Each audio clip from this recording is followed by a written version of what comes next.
Welcome back to Sunday Night in America. Apologies to anyone who took seriously President Biden's commission to study the Supreme Court.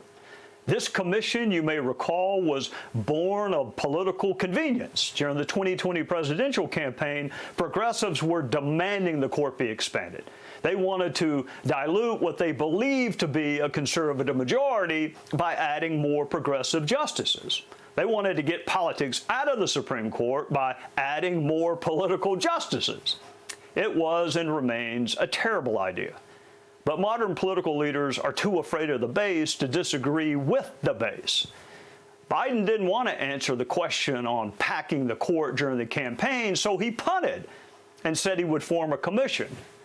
The commission now has some modest proposals, none of which will ever be enacted. I don't have the credentials to be on a commission as august as that one, nor do I like footnotes. But I do have some ideas of my own. To Republicans, think about the following justices: Brennan, Blackmun, Stevens, Warren, and Souter. What do they have in common?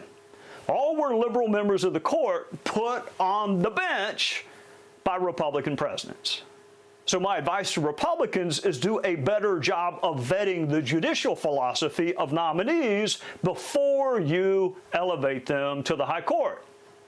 To the contrary, can you name a single justice put on the Supreme Court during your lifetime by a Democrat president who surprised you with his or her conservatism?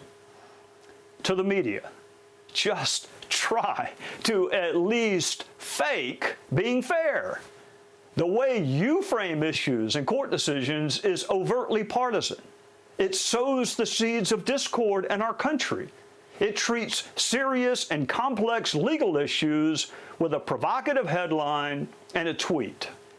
According to the media, conservatives just want to restrict and deny and limit, while liberal judges, they want to expand and empower and liberate. The words they use prove their bias, and their bias explains their diminished role in our country and the diminished view of the court by the public. To us, what do we want from the court? Do we want fairness or just a decision we agree with? Do we want impartiality or a certain desired result? Can we separate what the law is from what we want it to be? Do we have the discipline to win the debate, or do we just want to win the Supreme Court vote? We don't need more or fewer justices. We don't need to set their docket or their retirement decisions. We need a court that understands its role in our tripartite system. Justices who can disagree with and even dissent from, even their own personal feelings. And we need to elevate the virtue of fairness. And we don't need a commission for any of that. Hey, Sean Hannity here. Hey, click here to subscribe to Fox News YouTube page and catch our hottest interviews and most compelling analysis. You will not get it anywhere else.